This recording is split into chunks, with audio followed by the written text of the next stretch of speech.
Halo guys, nama saya Michael dan balik lagi kita di sini akan ngomongin tentang database sharding ya. Nanti kita akan ngoding ya. Ingat kita akan ngoding, jadi kita perlu teori sedikit.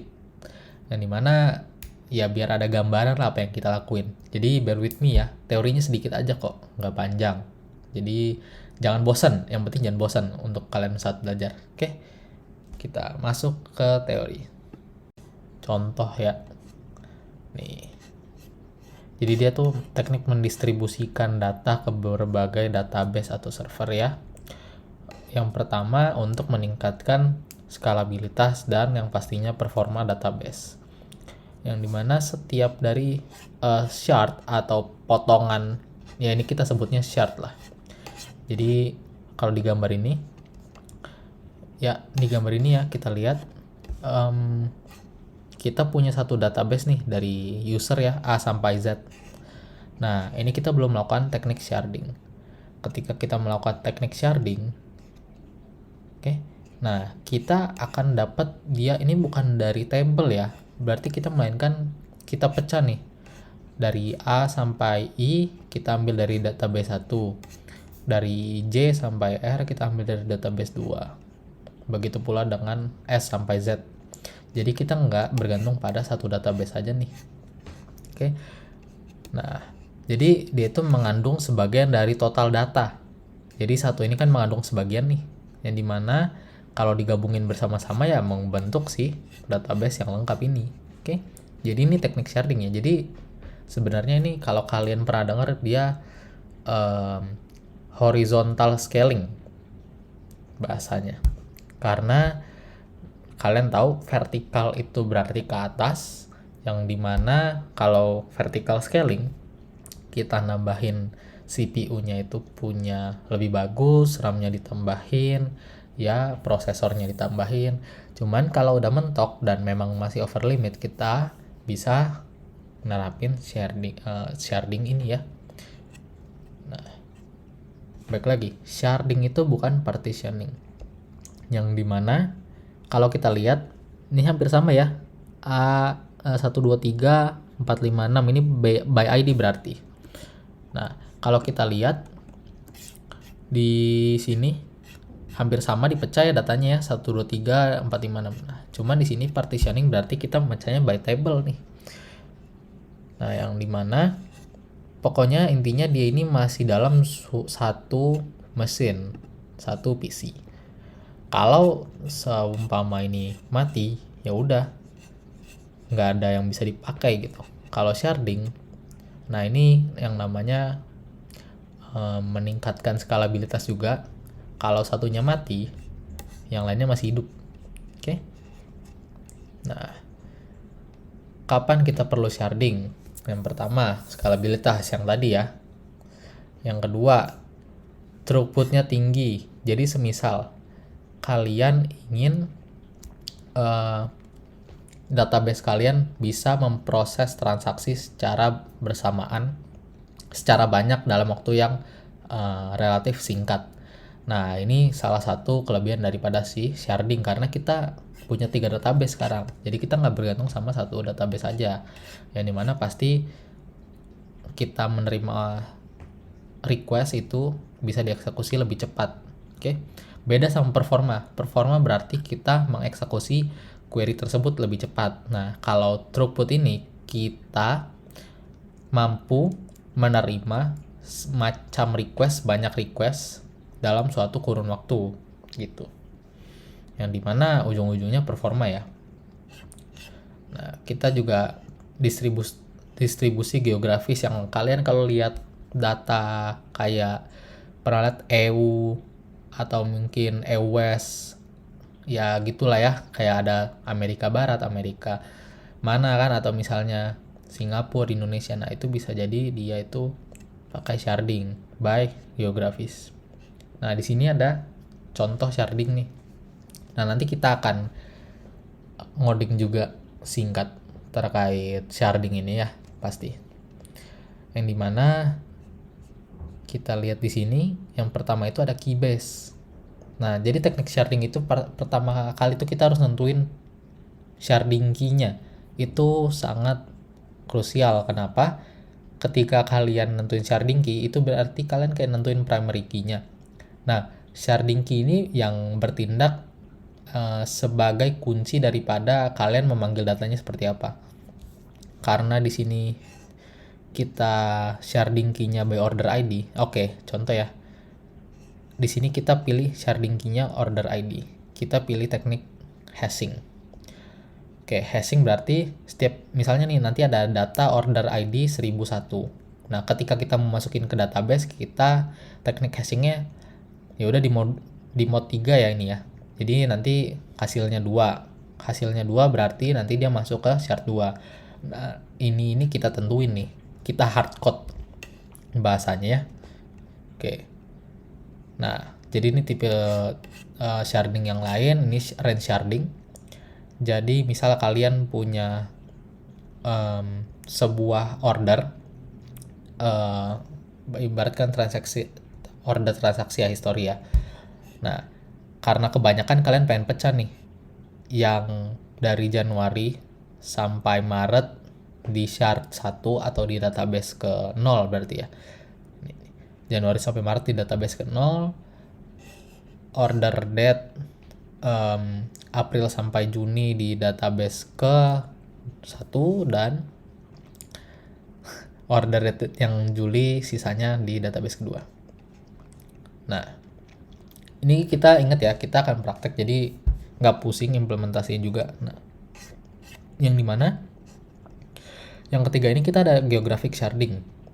Oke, geographic sharding ya berarti ya sesuai sama biasanya ini region ya, yang pastinya ya. Dan dia tujuannya untuk reduce latency. Intinya itu.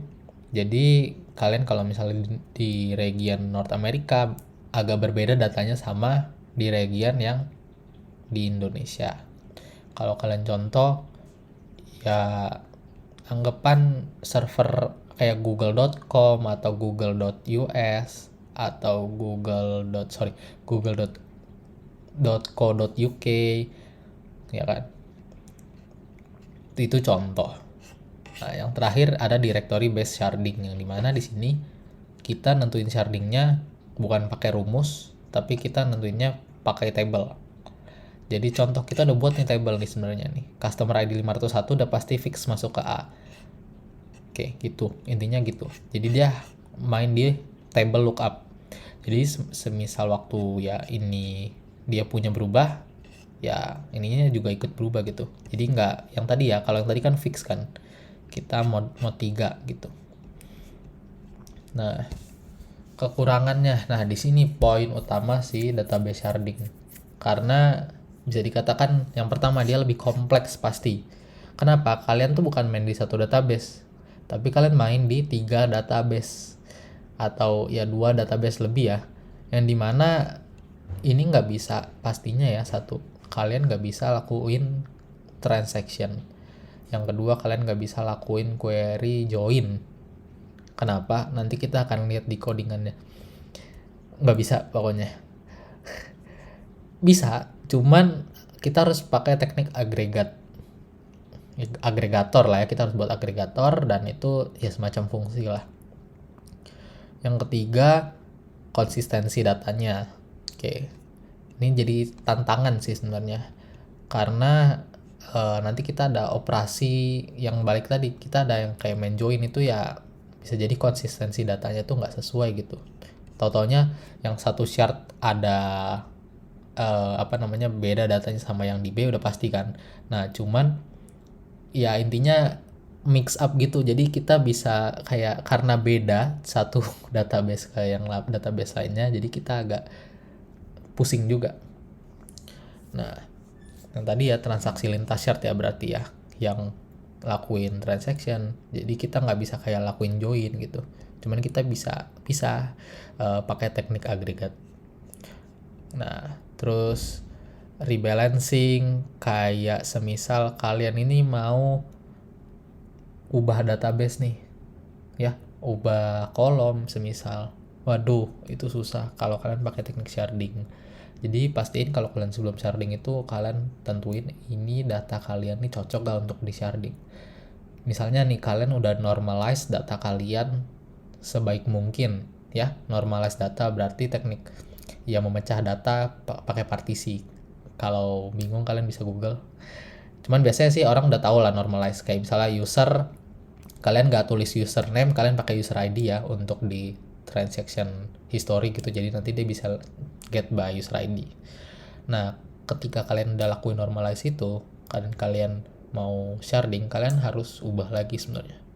Itu kurangnya. Cuman ya takdir berkata apa di lapangan kan, kalau misalnya kalian lebih butuh sharding dibandingin itu normalize itu. Yang pastinya yang terakhir biaya pengembangan non operasionalnya. Karena sharding itu secara konsepnya dia sebuah mesin baru ya. Jadi kalian harus punya satu kayak PC baru, server baru, yang dimana ya pasti lebih perlu cost dan operasionalnya harus banyak tenaga juga gitu. Oke, gitu ya. Nggak usah banyak teori juga ya. Ini kita langsung coding aja nih. Kita jadi nanti mau implement si sharding ini pakai Node.js dan PostgreSQL. Kita mau kasih contoh perbedaannya apa dan signifikannya apa dan juga cons-nya di mana. Dan mungkin cara menyelesaikannya juga ya. Ini simpel aja ya. Jadi kalian lebih tahu gambarannya, dan kalau dipakai kalau kalian ada case yang mungkin atau pernah ada case yang mirip-mirip dan kalian mau coba sharding, silakan. Oke, mari kita coba. Nah, di sini saya lupa mention nih tadi nih. Jadi kalian harus hati-hati saat menentukan key. Kenapa? Nanti bisa terjadi hotspot nih. Hotspot bukan wifi ya. Jadi hotspot di database berarti contoh ya. Jadi kan tujuan dari shard itu kita biar database-nya itu datanya terdistribusi dengan baik ya. Dan semuanya memakai, dan ya ibarat kata setiap database itu mempunyai load-nya yang seimbang. Cuman contoh nih di sini kita use case-nya, di sini kita membuat database sharing-nya use case-nya gym lah ya. Oke. Yang dimana di sini kita key-nya ini by umur nih. Jadi kita tentuin nih di shard 1 kita simpan data user umur 1 sampai 16. Nah, di shard 2 kita simpan data user umur 17 sampai 40. Dimana di shard 3 kita simpan data user umur 41 sampai 60. Ini rule dari kita ya. Nah, kalau kita simpan data tersebut, dan kita dapatkan nih di shard 1 kita cuma punya 1 data, di shard 2 kita punya 4 data, di shard 3 kita punya 1 data. Kenapa? Rata-rata orang yang nge-gym kan umurnya 17 sampai 40 semisal. Yang dimana ini rata-rata usia muda ya. Nah, ini jadi hotspot. Kenapa? Nanti user nih pada insight-nya ke sini nih, dan kita bakal masukin melakukan operasi write, read nih di sini semua nih kebanyakan. Di sininya nih cuma sekali 2 kali, di sini cuma sekali 2 kali.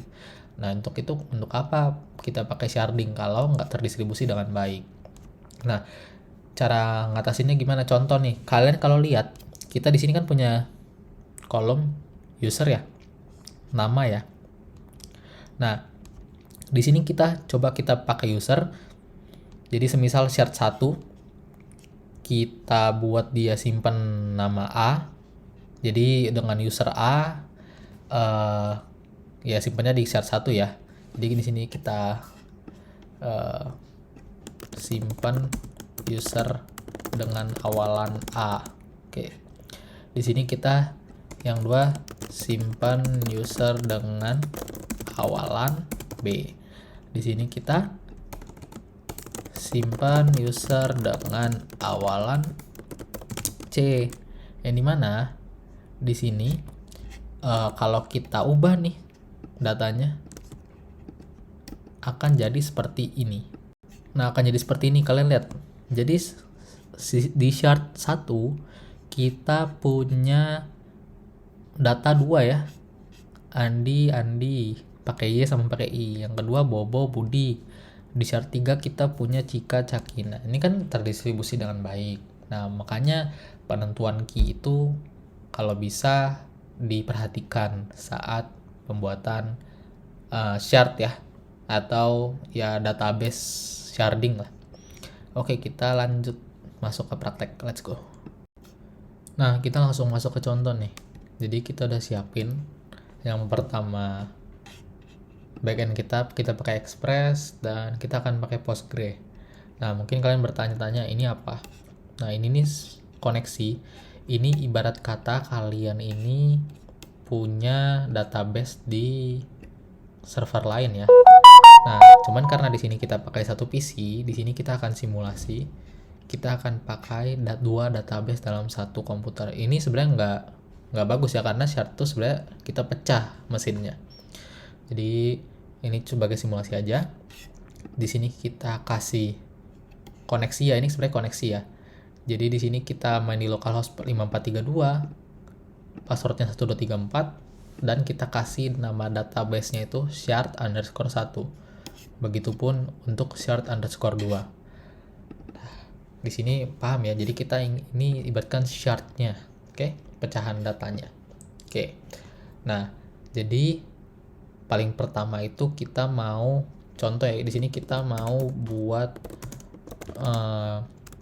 sharding terkait user, oke, yang dimana nanti kita akan main-main sama user berarti. Oke, di sini user kita punya kolomnya apa, kita cek dulu ya di shard 1 berarti PSQL database-nya shard. Di sini saya udah buat ya database-nya, jadi kurang lebih kayak gini gambarannya. Select from users. Nah, di sini saya ada, oke, di sini saya delete dulu datanya harusnya ya. Nah, di sini ada user ID-nya. Jadi di sini ada kolom user ID, name, dan email. Jadi ada 3 kolom, user ID, name, dan email. Di sini kita akan nentuin kita akan pakai key-nya itu untuk kita sharding itu user ID. Oke. Yang dimana sebelum itu kita butuh clear dulu ya datanya. Oke, ini udah bersih datanya, udah kita delete dua-duanya shards.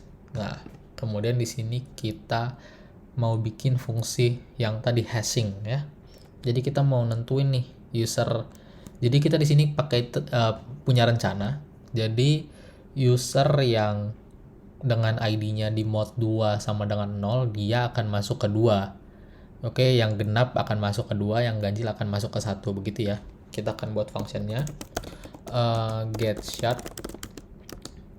Oke. Nah, ini autocomplete lagi-lagi. Nah, di sini kita bisa kayak gini aja deh. Return user ID mode 2 sama 0.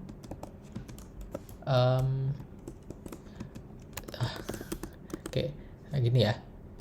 Yang dimana di sini nih contohnya ketika nanti kita input user baru, kita akan saring dia ini cocok di 1 atau kedua gitu. Oke, masih belum paham? Oke, tunggu sebentar. Kemudian di sini kita akan buat apa? Kita punya post dong, karena kita kan mau post data ya berarti ya. Nah, di sini nih kunci daripada kita mau distribusin datanya ke berbagai shard. Oke, di sini kita punya slash user post. Nah, di sini kita tadi kan ada user ID, name, dan email berarti ya. Nah, yang dimana rect body. Oke, nah di sini kita shard sama dengan get shard user ID. Paham ya? Jadi nanti ketika ada request body yang masuk, jadi kita nentuin user ID-nya. Ini masih manual, nih contoh aja ya. Nah, jadi ketika ada user ID yang baru kita input, misalnya 1, dia akan masuk ke function get shard, dia akan nentuin dia masuk ke shard 1 atau shard 2. Oke, yang mana shard 1 dan shard 2 ini merupakan koneksi ya. Dan lanjut lagi, kita kalau udah ya udah langsung aja kita await shard query berarti insert into. Oke, jadi di sini kita langsung aja kayak gini, sesimpel itu. Oke, nah cuman kalian kira oh gampang banget. Oke, nanti ada bagian susahnya nih. Kita kalau berhasil, udah kita send user created ya. Oke, di sini kita nggak usah throw error deh, ribet. Nah, di sini kita akan dapetin users nih, yang dimana kita akan nentuin nih ketika kita dapat ketika kita, berarti kita di sini butuh user ID ya.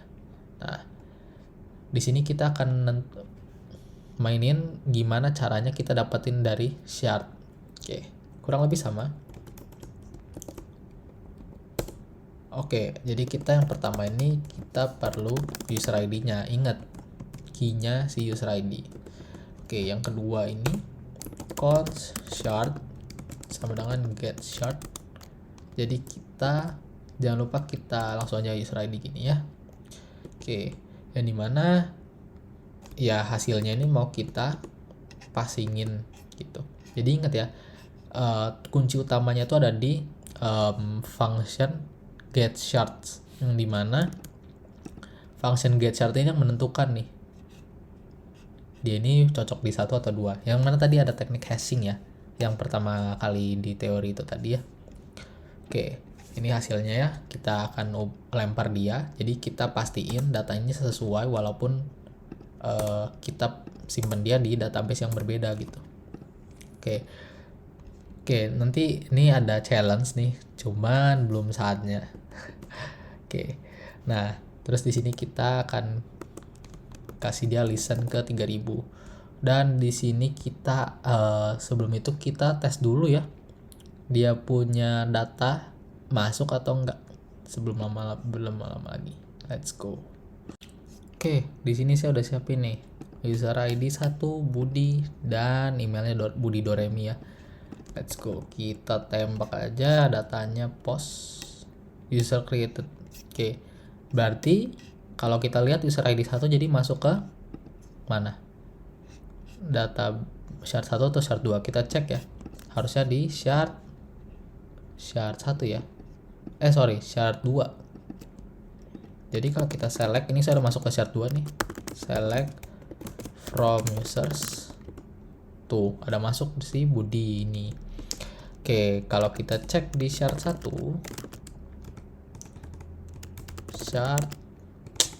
sorry SQL terus 134 select from users. Nah, jadi datanya ini ada di shard 2 ya. Oke, langsung aja kita lakuin si get-nya ya untuk ngetes nih udah bisa belum. Oke, ini masih sama ya, cuman tadi postnya saya ubah jadi get, kemudian saya tambah ini /1. Oke, kita lakuin. Oke, kita dapat nih datanya si Budi. Oke, lah gitu doang? Bukan gitu doang. Ini akan masuk ke tantangan sesungguhnya. Ibarat kata, oke lah, kita bisa ngambil dia by ID. Oke, sekarang pertanyaannya, gimana cara kita ngambil dia itu by name? Gimana cara by name? Ya, kalian mau buat kayak gini lagi, get shard.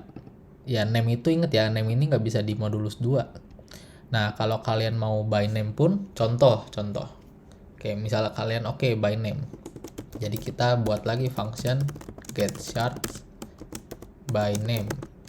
Oke, karena baik lagi kita tuh harus, yang pertama tuh kita harus buat fungsi untuk nentuin kita ini masuk ke 1 atau 2. Nah, oke. Terus kita mau buat apa? Kita mau buat misal ya, ini saya nggak tahu nih, chart code add. Oke, ini contoh, kita mau, karena kita namanya Budi tadi, jadi misal kita where name, kan nggak bisa ya, where name starts with B, start 1, baik lagi kita ini nentuin di awal nih user ID-nya ini sebagai key. Nah, ketika kita mau pakai name kita bingung, linglung. Kenapa? Kalau nanti misal nih ada user user ID B, si Budi tadi hoki nih, Budi kenapa hoki, kita insertnya ini 1. Nah, kalau dia 2 kalau kita ubah ini jadi kalau kita ubah ini dia jadi 2. Oke, kalau ini kita ubah jadi 2, nah ini nggak berlaku nih karena kita butuhnya 2 buat 1. Nah gimana ya, kan nggak bisa kan. Nah makanya penentuan key itu sangat penting dan krusial ya. Nah terus gimana caranya kita kalau mau cari by name? Oke, kita pakai teknik agregasi. Pakai teknik agregasi ya. Oke, kita akan lakuin contoh. Jadi tadi kita hapus get shard-nya by name. Oke, kita masuk ke challenge. Gimana kita search by name? Padahal kita punya key, shard key itu ID. Oke, kita nggak bisa nentuin tadi ya. B, kalau kita B sama dengan 2, nanti kalau ada yang namanya B tapi user ID-nya 1 gimana? Atau B user ID-nya 2? Nah, kan beda kan? Dan itu nggak bisa. Jadi kita di sini pakai teknik yang namanya agregasi ya, agregator, yang dimana kita menggabungkan semuanya. Sebenarnya ini teknik ya nggak sesuai sama konsep sharding itu sendiri. Kenapa? Konsep sharding itu kan kita kan pakai database-nya kan secara satu persatu. Cuman karena di sini kita pakai teknik ya namanya sharding ya, kita perlu namanya agregator dan agregasi. Ya ini mau nggak mau sebenarnya. Jadi ada plus minusnya dalam kita sharding database. Contoh ya, kita mau ngambil by name. Jadi kita di sini itu perlu kayak semacam ngambil data dari setiap shard nih. Shard 1, shard 2 kita ambil semua datanya. Oke. Jadi kita di sini buat promise all. Oke, di sini kita mau gabungin data dari shard 1 sama shard 2 ya. Nah, di sini kita kayak gini nih.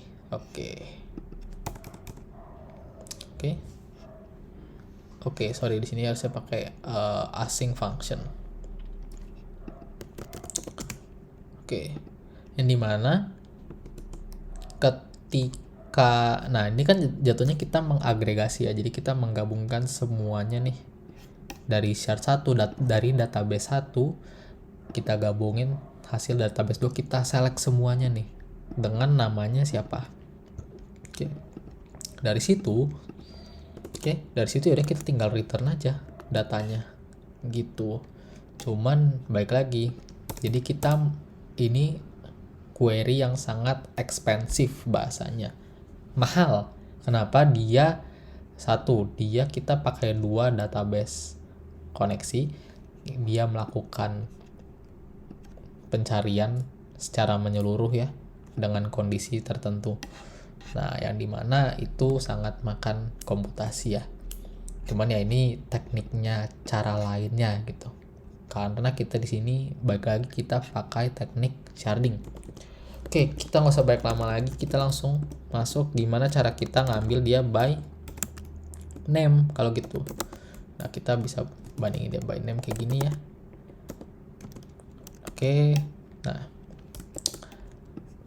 Nah di sini itu kalian lihat, di sini kita ada paramnya by name, di sini resultnya kita get shard by name ya tadi ya. Yang dimana di sini agregasi ya, beda sama yang ini ya. Ini kan kita kayak hashing gitu ya. Cuma di sini kita perlu lakuin query di dalamnya, yang dimana dia makan 2 shard sekaligus untuk query. Kalau kalian ada 10 shard gimana? Yaudah query semuanya. Cuman nih ada teknik lain nih. Cuman memang ini kita mau fokus ke dalam shard itu ya, biar kalian tahu plus minusnya pakai shard. Oke. Yang dimana ya kalau kita running nih database-nya, kita mau get by name sekarang udah bisa. Siapa? Budi ya berarti. Kalau kita post berarti. Oke. Jadi sudah bisa. Kalau salah nggak ada. Jadi udah bisa nih. Jadi kita walaupun datanya di seberang sana, di seberang sini, cuman ya gitu ya. Plus minusnya si shard ini. Ini kalian baru hal yang sederhana seperti ini. kalau hal kompleks seperti join, bayangkan deh, kalau kalian mau join gimana? Join antar shard. Oke, nggak bisa kan? Baik lagi, kalian harus pakai teknik agregasi ini. Dan kalian lakuin joinnya itu pakai ya logic. Intinya nanti kalian mainin nih fungsinya nih, if else gitu. Oke, jadi gitu ya untuk sharding database. Semoga bermanfaat dan kalian pasti nanti kalian kalau udah lebih berkembang dan mungkin yang sekarang sedang belajar dan pernah dengar, nanti ada yang namanya horizontal scaling, itu salah satunya itu sharding. Oke, terima kasih, selamat malam.